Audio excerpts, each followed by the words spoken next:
And let's now get reaction from Brazilian journalist Mauricio Severese.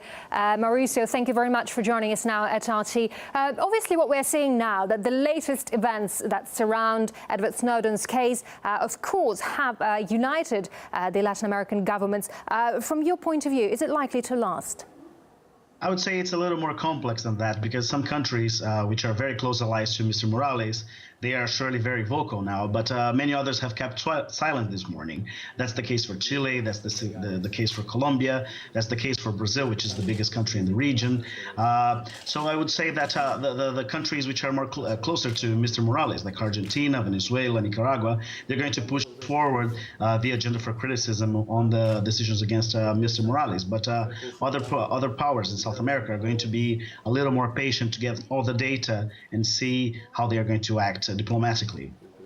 Bolivia says it will take the presidential plane scandal case to the UN. Do you think it will yield anything? I would say that Bolivia has had that kind of stance before, and they were kind of led to roll back a few months later. Their first reactions are always very strong, but then they roll back many times, and that is many times because Brazil and Chile have a kind of a mediating role that helps Latin America carry on as it was before. We're also seeing the EU flare up over revelations they've been spied on by the US. But now that criticism seems to be dying down. From your point of view, why is that?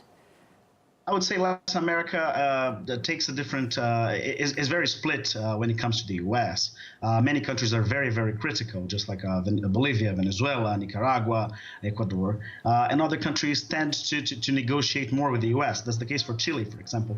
They're negotiating a trade agreement with the U.S.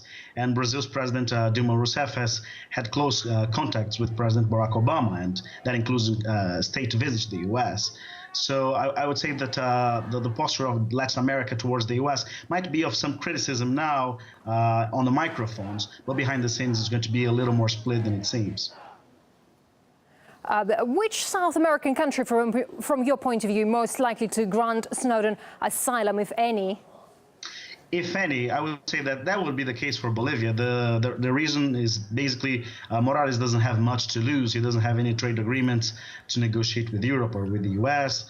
His country is very poor in South America, and they could be on the highlights again to get some kind of improvement in their situation as well. I wouldn't rule out Ecuador as well, because President Rafael Correa seems to be interested in the Snowden case, although he has mentioned very recently that it was a mistake to suggest he could grant him asylum. But if I had to bet money on this, I would bet just on Bolivia. So, listening to you and thinking, do you think that Europe is actually not going to spoil its relations with America?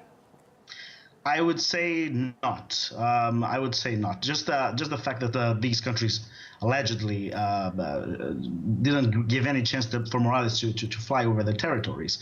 It also shows that on the microphones people say one thing, but behind the scenes they are interested in other aspects, and the relation with America is probably more interesting than the one they would have to Bolivia or even to Russia in some cases.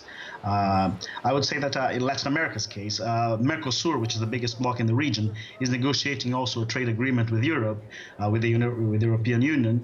That might cause a split, because Argentina seems to be pretty much against it now.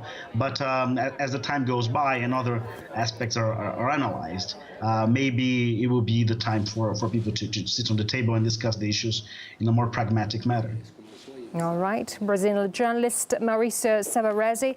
Mauricio, thank you very much indeed for joining us here and talking to us. Thank you. Thank you for having me.